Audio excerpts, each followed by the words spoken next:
I were to ask you, what's the color of wood? You're gonna come up with an earthy toned color, right? Some version of brown, some version of tan. Think of red oak, walnut, cherry even. Cherry is a little bit reddish, but still it's an earthier toned color. Now here's a wood that's gonna totally challenge that notion that wood is brown or earthy toned, and we're gonna talk about today. This is Canarywood. And a lot like you, I'm always down for a party and a good time, so I thought we ought to check out Wikipedia to see what it has to say about this wood. You ready for this? Centralobium is a neotropical genus of the legume in the family Fabaceae, assigned to the informal monophyletic Pterocarpus clade of the Delbergii. That just screams, let's just go do some woodworking, doesn't it? So that's just a botanical classification that just tells you where it lines up in the plant world, but to woodworkers, there's a lot more to it than that. And fortunately, it even comes out of some sustainably managed logging operations from Bolivia. This wood develops a whole natural rainbow of colors, from orange and yellow and some red and even some purple. Does it all naturally. So this is a very pretty wood for decorative woodworking. So you can get a whole delightful surprise of color, courtesy of Mother Nature, and that's just part of the fun of working with this wood, is making a project with just a lot of variety to it. If you looked at this wood and you liked the way it looked and you said, oh yeah, that's cool, I want to use that in my XYZ project, you could probably pretty much do so.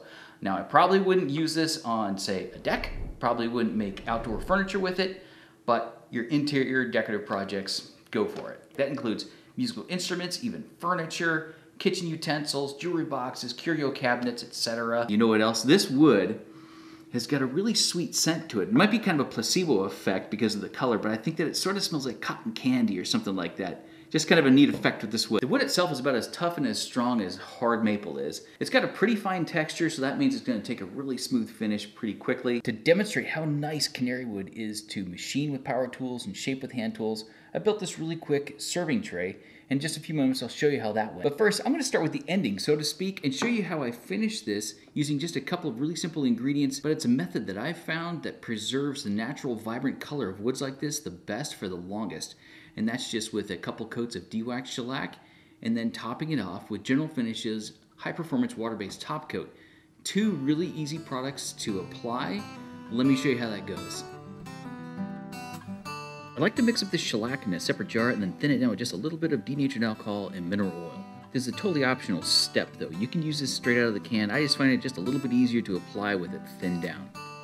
Then I make an applicator with 2 cotton rags, soak one in the shellac mixture, and then just wrap it up in the other one.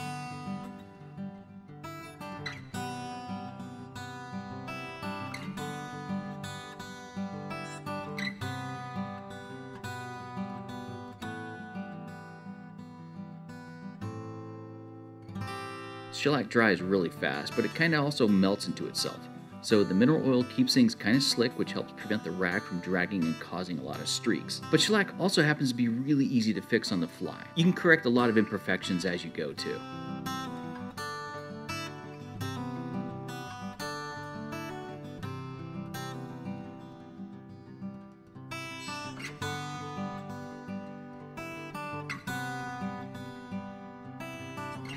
After it dries for at least 30 minutes, there's a bit of oil residue that remains on the surface from the mineral oil, but it's really simple to clean off with naphtha, which is a solvent you can get at the hardware store.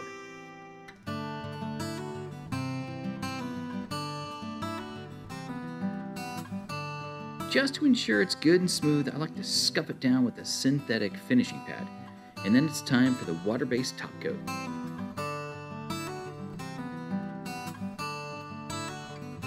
Now there's a trick to applying this finish. Because it dries pretty quickly, you should just lay down a pass and move on. That means don't overbrush. You'll see some brush marks and streaks, but don't worry about them. For the most part, they will level out as the finish dries. On the other hand, if you do see drips, runs, or pools, hit those just as soon as you possibly can. Basically, the rule of thumb is don't do any more brushing than you really have to. But if you do end up brushing over an area that has already started to set up or dry, you'll only add more streaks to your finish. So try not to do that. For good measure, let this coat dry for at least 30 minutes or so. Do another scuffing to remove the imperfections, and then apply 2 more coats to give it its best protection.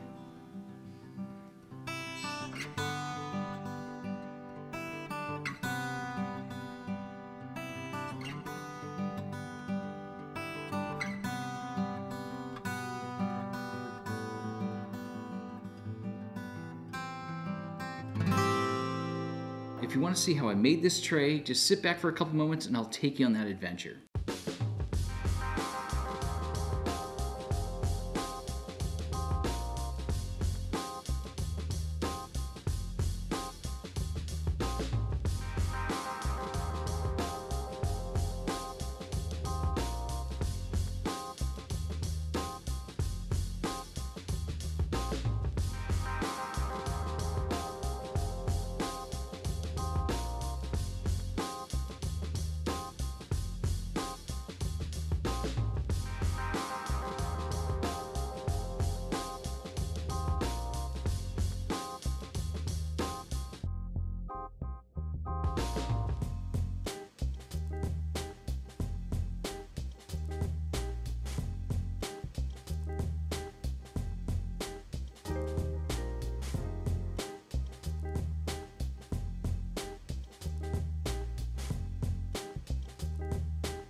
Well, there we go. I thought that was kind of fun. I hope you did too. Give this video a thumbs up if you enjoyed it. Subscribe if you haven't already. Tap the bell to get a notification next time we post a video. We try to keep these up as much as we can. Again, my name is Mark. I'm from Woodworkers Source, and we're just a hardwood lumber supplier. We supply woods like this to people like you, and we'll even ship it right to your door and guarantee it. Plus, we've got 3 stores, Phoenix, Tempe, and Tucson, so you can visit us or check out our website at woodworkersource.com. Again, thank you. Appreciate it. Bye.